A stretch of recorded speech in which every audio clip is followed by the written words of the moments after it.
Hey everyone, it's the Grumpy Meeple, and I am back finally after something of a hiatus, at least from being on camera, to welcome you to 2022 with the first in a couple videos I'm going to be putting up where I highlight my favorite shit of 2021.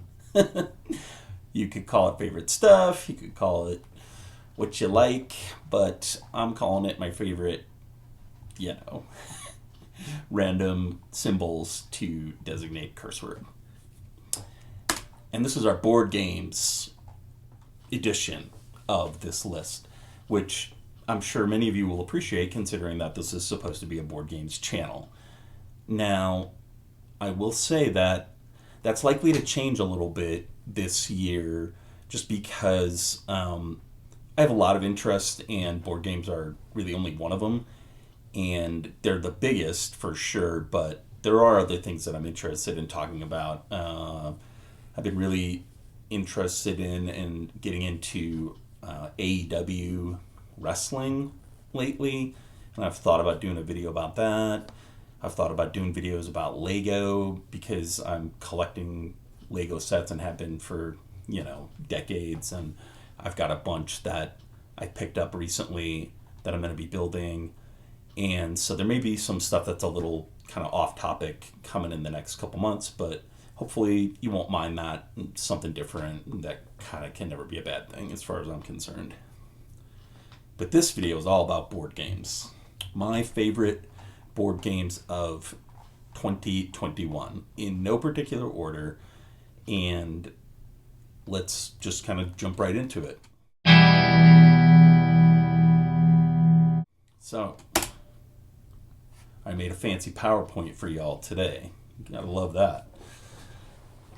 Right off the bat, we're going to start with Flick of Faith. So, this is a 2 to 4 player dexterity area control game where you're basically flicking these little wooden chits around the board, wooden discs around the board to land them on islands, and you get points based off of how many islands you've landed on or how many islands you dominate, where you have the most of your followers on. And this has just been a game that my group, my family, pretty much everybody I've played this with has just really enjoyed throughout kind of the second half of this year.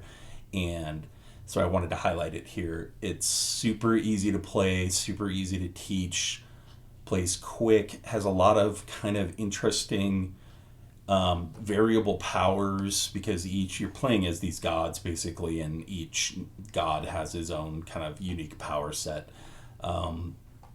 And there's these really wacky cards that you're drawing as you play that will totally change the way the game is going. Like one of them might say, for the rest of the game, you have to flick blindfolded, or with your eyes closed, like this goddess is here. Or one of them might say you got to stack 2 of your prophets on top of each other. The prophets are the discs. And flick them both at the same time, which, obviously mixes things up. So some of them will only apply to a single round. Some of them will apply to the whole rest of the game. Really interesting. Love the art. Love the mat. It's a beautiful board. It's, like a nice neoprene board, components, everything. Awesome. Can't recommend it enough. So consider checking it out. That is Flick of Faith by Awaken Realms.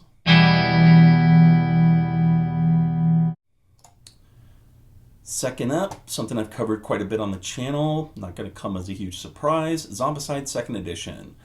And I'm specifically calling out the Washington ZC expansion here because it's the campaign element and the element of kind of luck that comes, push your luck that comes from the all-out mechanic that gets added in the expansions that I find the most interesting about this version of Zombicide. I was really on the kind of on the fence about if I even wanted this game at all during the campaign, because I already have a ton of Zombicide. I have almost all of Black Plague. I think I have all of Invader, because there wasn't nearly as much. I already have a version of modern Zombicide, which never really clicked with me, just because, the components weren't quite up to the same level as the future games and the dashboards and such, and it just was a little more boring. So it was like, oh great, I'm just some guy wandering around, like every other zombie themed game I've ever played. But the first of all, the campaign for this thing, the Kickstarter, was just amazing. It's one of the best Kickstarters I think Simon has ever done, because they really varied the unlocks. It wasn't just a pile of heroes. I have a rant on the channel about the cowboy themed Undead or Alive Zombicide that is coming, where I hammered it for that very reason, because everything that they were unlocking was just another freaking reskinned hero with a randomly generated power set that kind of didn't matter one way or the other. And this campaign was completely different, because they were unlocking all these amazing daily spawn zombies that have their own unique abilities and such, and there were a ton of them. There weren't only like 10 like there were in the other campaign for Undead or Alive. They were unlocking new heroes. They were unlocking new abominations. Just a ton of incredible unlocks, and they were adding this campaign element to the system, which was just what I had been waiting for from Zombicide. Was just a little bit of persistence. I don't need this to be D&D where it's my whole life and I'm tracking all this arcane shit. I have Shadows of Brimstone if I want to play a game like that. But I did feel like it needed a little bit of cohesion between missions and a reason to kind of come back other than just the random challenge. And the ZC expansion, which is the only one of the campaign expansions I've played so far, does that quite well. So the campaigns are kind of loosely linked in a narrative, and you're tracking your kind of progression in terms of experience points and unlocking new skills, and weapons can be moved from round to round, which there's no question that it does screw with the balance. The game is pretty easy, because you can walk into a mission with 2 Molotov cocktails, and so Abomination is not as scary as they might be in the standard game or in Black Plague, where they could wipe you out if you can't deal with them. But it's all random. It's randomized with these all-out dice, which is a really cool mechanic where you get these more powerful weapons, and the trade-off is that you're kind of pushing your luck, because they have this break symbol on them. And so as you're attacking with them, you might roll a break, which is the equivalent of a 1. And if you do, the weapon is busted and gets thrown away, basically.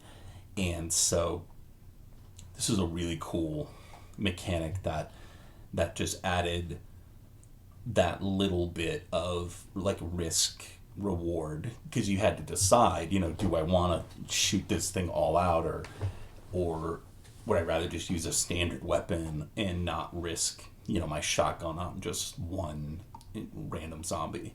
So this is a really cool mechanic that I love, and I hope that they continue to push out in future versions of Zombicide. And then the other reason that this game really excites me is because of the way that they're handling kind of expansions and licensed content. So we saw this with the Teenage Mutant Ninja Turtles sets, which I sadly don't have. I wish I did. I'm a huge Teenage Mutant Ninja Turtles fan. But I just didn't pick those up. I didn't see the point of them, because again, the Turtles, they looked very kind of samey to every other hero. There just didn't seem to be a lot of gameplay that you were actually going to get out of that set. But I love the idea of taking the existing game instead of putting out another version of Zombicide, Teenage Mutant Ninja Turtles Zombicide, which would be cool, but it's another giant thing I have to have. Or Ghostbusters Zombicide. Instead of doing that, you build like a system, second edition, and then you layer onto it these much smaller, much cheaper kind of micro expansions. And the next one that's coming out is for Ghostbusters, which is one of my all-time favorite like fictional properties. I've seen Ghostbusters at least 500 times. I always tell people I've seen Ghostbusters 4 times in one day. One day. When I was running a video store, I just kept playing it over and over again. So this is one of my all-time favorite just things, and adding it to Zombicide just looks awesome. They come with proton packs, and you've got the Stay Puft Marshmallow Man, you've got Slimer in there, and Gozer and Zool, and the whole gang is back. So this looks like a really cool expansion. It's gonna add a lot of life to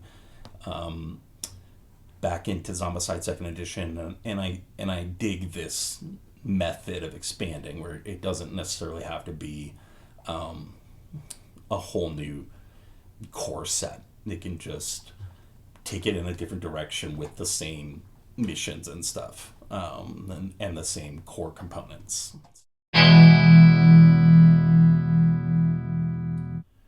Moving on, we've got one that came in relatively late. I haven't played this extensively. I've played it 3 times, I think, but I've enjoyed every single play, and the game that we're talking about here is Dune Imperium. This game, everybody knows this game is awesome. I'm not kind of blowing anybody's mind on this. I don't play a lot of these games in general. I love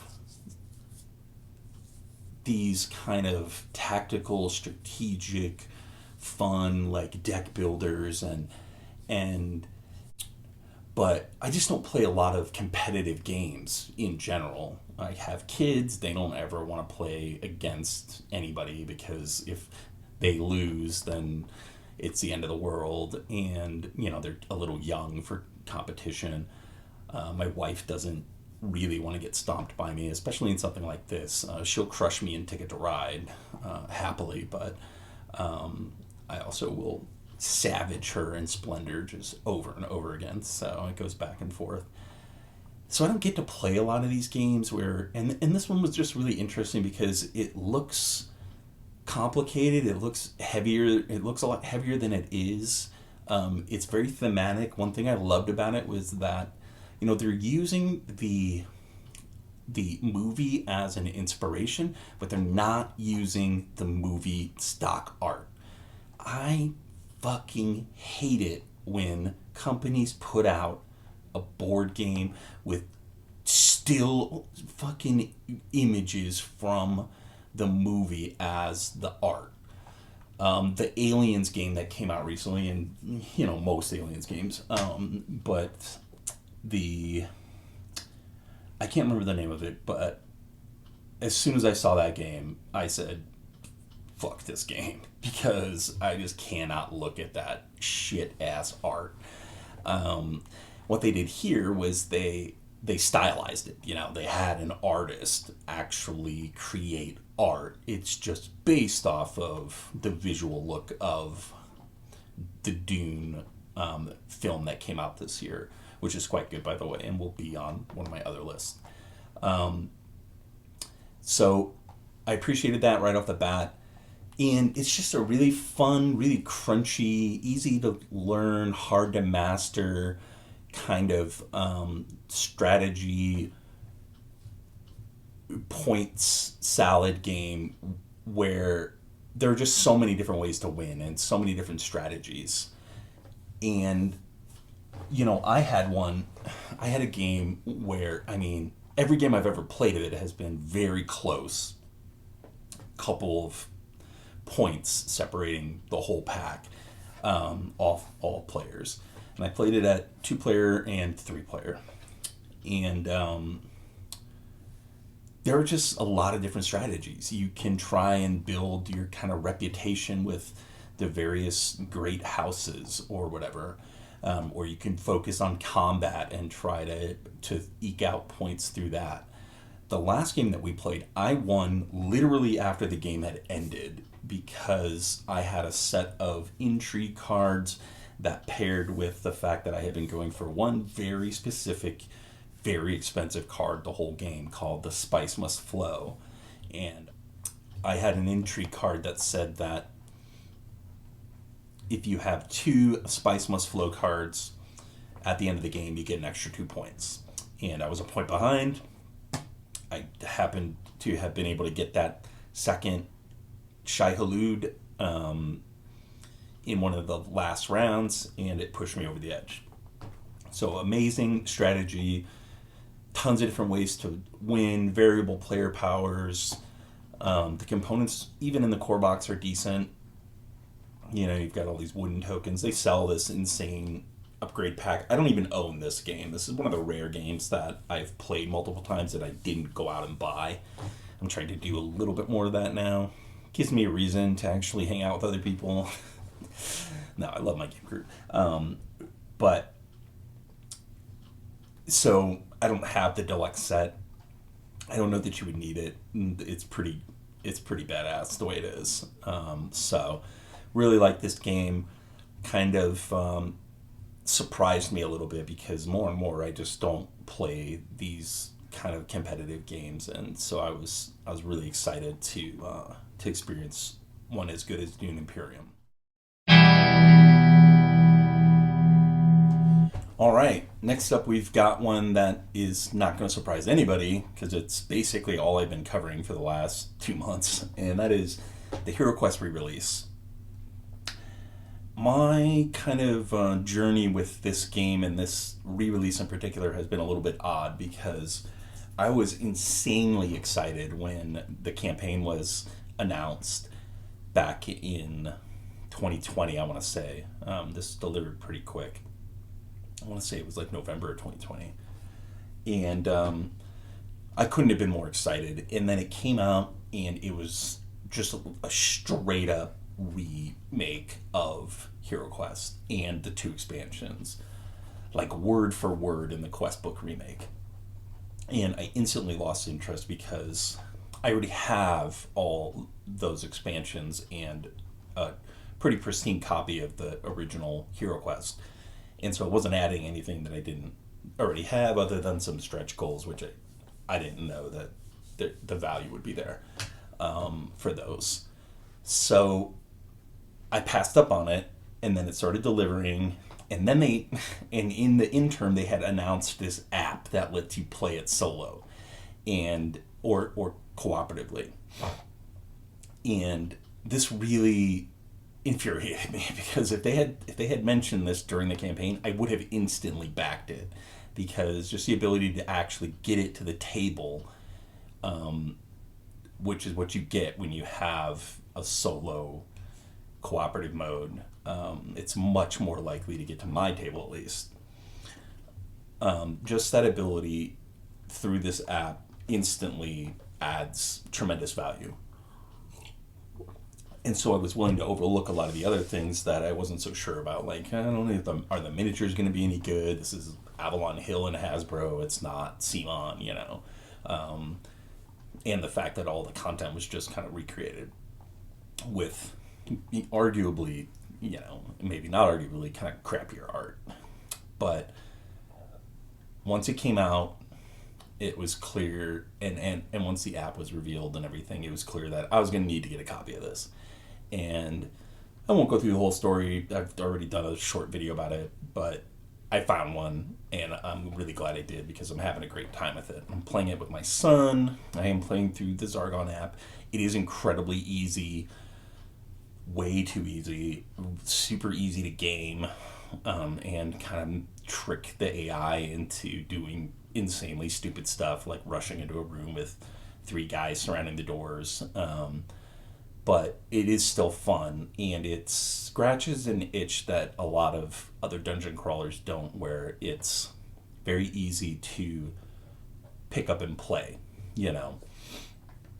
I can get going in a quest on HeroQuest before I'm even, like ready to start thinking about playing something like Madara, because I have to go and like reread the rule book unless I'm playing it every single day because it's very complicated, and or Sword and Sorcery, um, Chronicles of Drunagor, Mice and Mystics. I have all these games, and they're all awesome, but they're not like beer and pretzels dungeon crawlers. Zombicide was probably the closest thing that I had to that previously, and that kind of isn't a dungeon crawler necessarily. And so this just fits a niche that I needed in my collection, and I've really been enjoying it. I intend to continue playing it and putting out content about it because it turned out a lot better than I expected in terms of the physical production of the game. They are extensively supporting it with some, maybe controversial decisions around stuff like the Night expansion for Hero Quest, which was a very, very limited release. I pre-ordered one. I don't even know if I'll actually get it, but I did manage to at least get a pre-order. But a lot of people didn't, and that's upsetting people. And even just the extras from the campaign that appear to be exclusive, at least for the moment, that's upset a lot of people as well. But I've been having a blast actually playing the game with the app, thinking about adding some house rules to make it harder. Like maybe I always have to move what I roll, and I always have to be moving forward because otherwise you could just game it. And so that could add some danger where the wizard might foolishly rush into a room or something, because I have pretty much crushed the first 4 missions, but we'll see. It might get harder. And either way, I am really enjoying playing through it, and so I intend to continue doing so. So that's Hero Quest from Avalon Hill and Hasbro.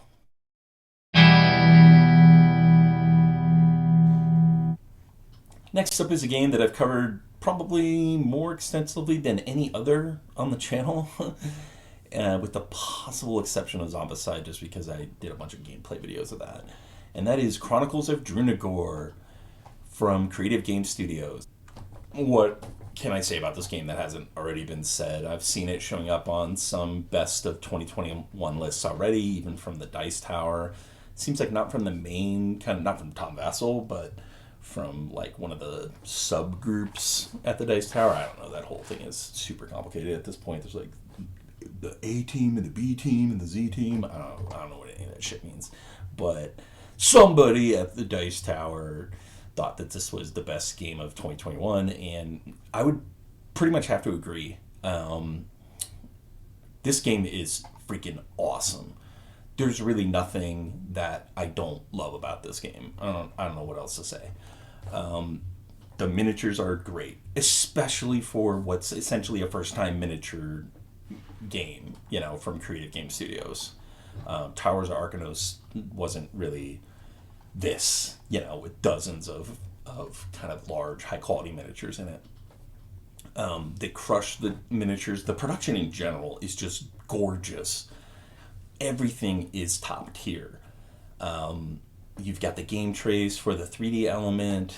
The tiles, it's like they're not paper. They're like thicker and more durable than paper. They're kind of, flexy in that way, like they're laminated or something. The tokens are all punched out perfectly. I didn't have a single shitty ripped token. Hi, Shadows of Brimstone.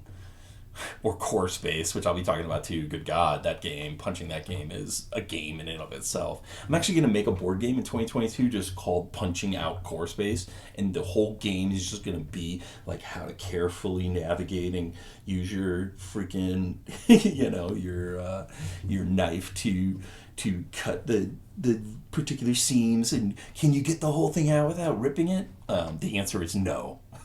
Because that game's cardboard or whatever it is abysmal, but at least punching it out is.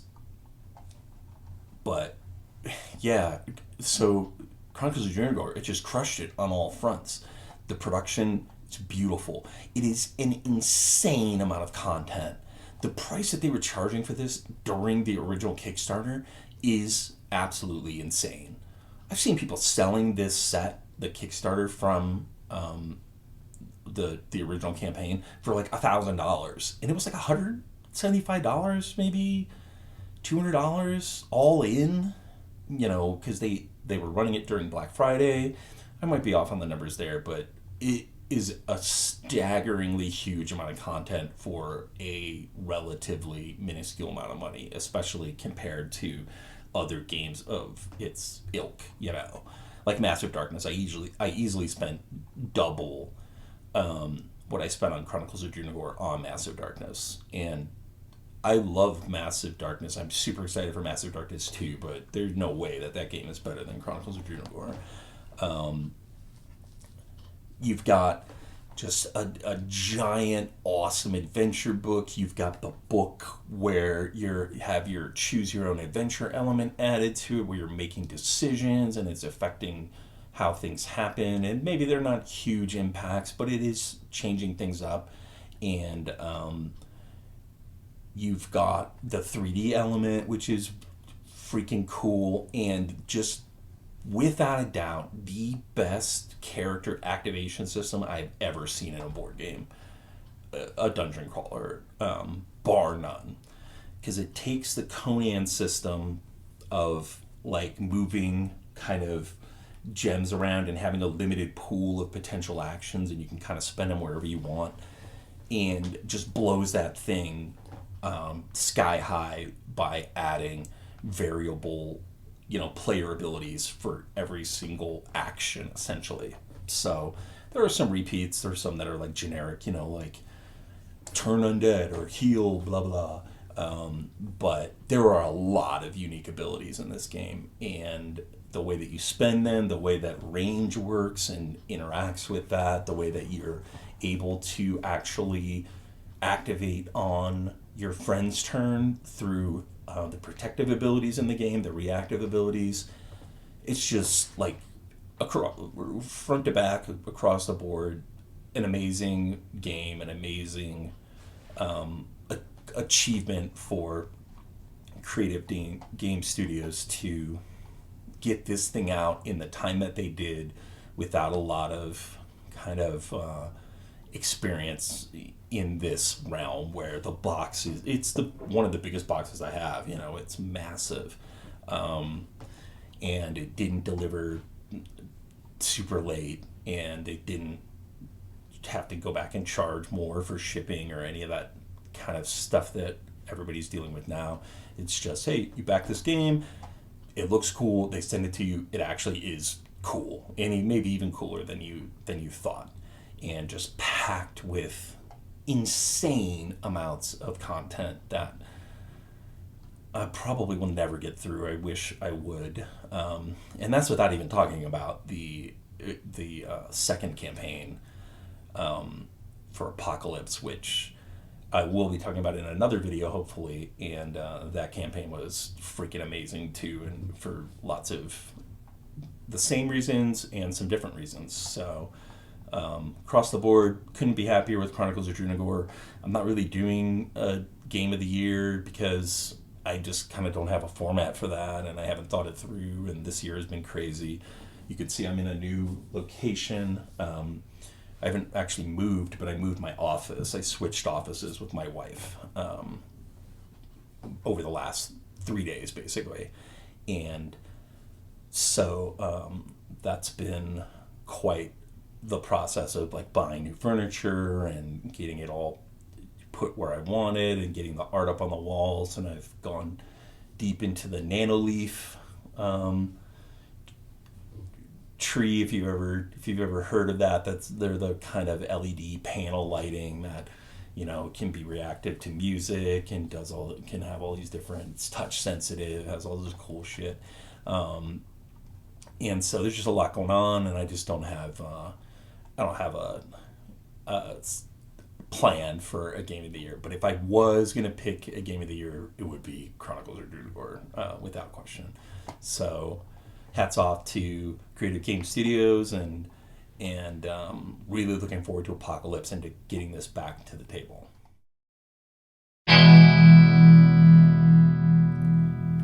All right, and finally, we've got a game that definitely did not come out in 2021, but that I experienced for the first time this year, early this year, before I started the channel, and that I just really enjoy the hell out of, and that is Core Space, the sci-fi miniatures game.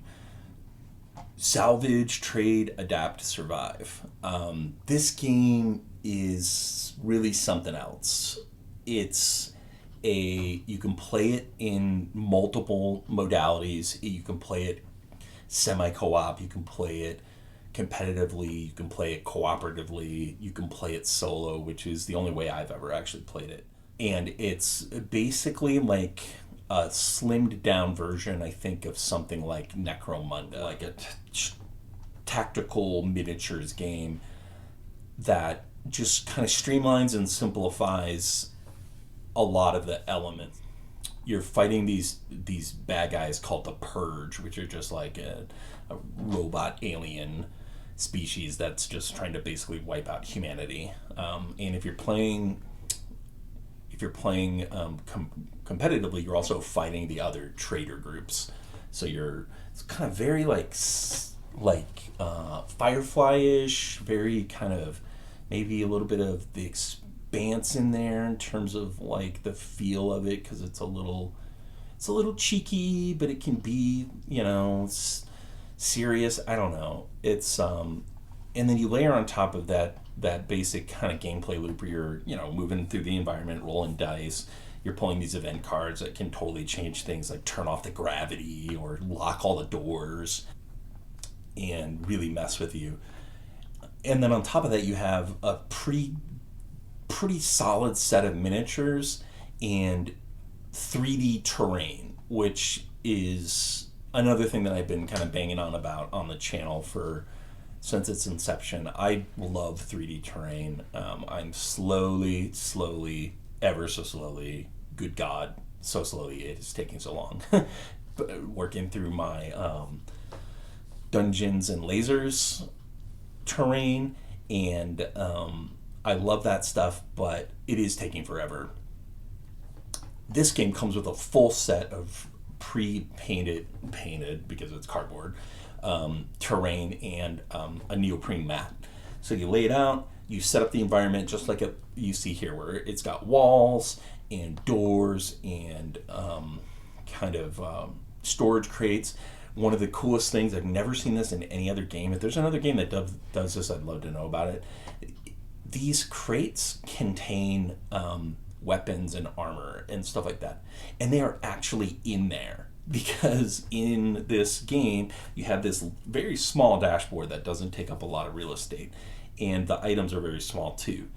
And but they're still easy to read and easy to use, but they're quite small, and they just kind of slot into the dashboard, and as long as you can fit everything onto your dashboard, you can carry it.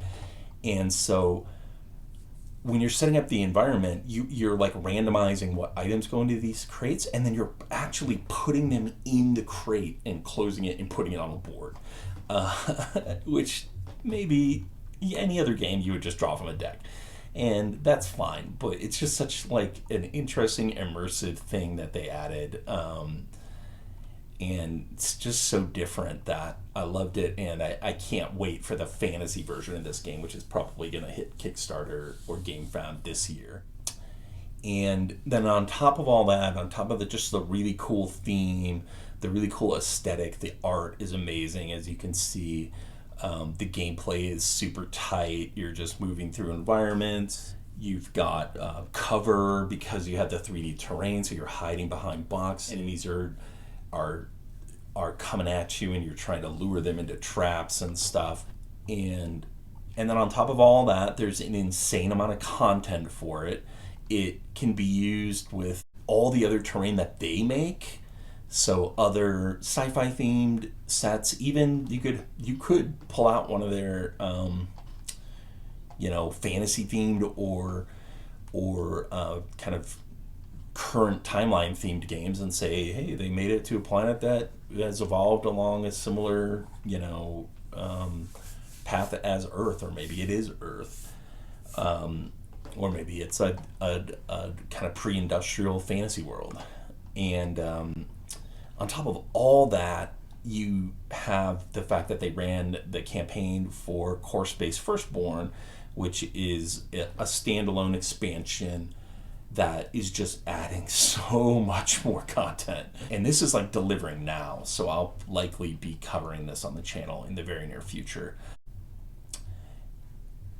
Just so much stuff with this game. The 3D terrain, some of it has problems. Most of the components are high quality. Even the chits and the tokens and stuff are high quality, but they are like hilariously like meme level hard to punch out without ripping them. I don't know why. I don't know what the problem is. They are made of kind of a slightly glossy cardboard. It's a little bit different than your standard like cardboard chit, which is nice and gives it a little bit of a premium look. But man, oh man, is it hard to get this shit out without tearing it up. But it's worth it because you can assemble an entire little, space station in 20 minutes with this stuff and play like a streamlined skirmish miniatures game and even play it solo, which again, solo modes sell games, to me at least. Necromunda, to my knowledge, doesn't have a solo mode. That is why I don't own it. Neither does Kill Team. I probably would own both of those games if there was a solo component to them, but there isn't. Core Space has one. It's actually quite good. And so this is my kind of tactical miniatures game of choice, and I would love to get back to being able to cover it a little bit more in on the channel, especially going forward. We'll just kind of have to see what 2022 looks like. I'm thinking 2022 is going to be, for me at least, is going to be a lot more kind of laid back. One of the problems is just finding time to actually make these videos, because my kids are around a lot, and when they're around, they're generally pretty loud, and I can be pretty loud when I'm making these videos. And so it was hard to do it at night. It was hard to do it when they're home. It was hard to do it at all. Now I'm in my new office. My previous office was kind of like a den, so it was sitting right in the middle of the first floor of our house. So the kids were constantly in and out. You could hear everything that I was doing, everything that they were doing. Now I'm up in the kind of back corner of the house, and I've got a real door instead of, I had these like barn doors on the previous office. And I'm sitting here right now at 10 o'clock at night filming a video without having to be super worried about the volume of my voice and stuff, which was, you could hear everything from my old office, and I would wake the kids up and I was trying to do this shit. So I'm hoping that I'll really be able to start churning out more content this year, because kind of things are all aligned. And I'm also hoping, like I said, one of those things that I'll be covering will be Firstborn Core Space, because this game system is awesome.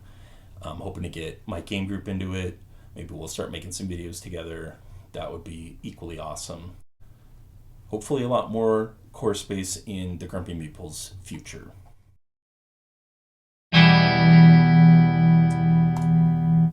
So that's it for my kind of favorite board games of 2021. Next time, we're going to be looking at Kickstarter campaigns. My favorite, I really should have called this crowdfunding campaigns. The crowdfunding campaigns out there that really blew me away last year, and things that I'm really looking forward to getting delivered whenever they show up. I mean, the state of the world right now. I live in Colorado. This is just kind of an aside, and just kind of speaking to the general state of humanity in the world. And my house damn near burned to the ground 2 days ago because the Marshall Fire, which is national news in the United States by now, was in Superior, Colorado. Which, first of all, I've lived in Superior in the past, 10 years back, but still. And I'm not, but 12 miles from Superior now, today, in my house with my family. And so, we're just like kicking along. It's December. It's like 70 degrees out. I keep bitching about it. I am a seasonal person. I hate it when, it's unduly warm. I kept telling people, because Colorado, it's like everybody's like outdoorsy, like, oh man, isn't this so great? I can still do my biking in December. And it's like, no, it's not great. It's a fucking sign of the apocalypse, is what it is. Like, fucking Tarmon Gaodon, the last battle is coming, and this weather is a portent of that.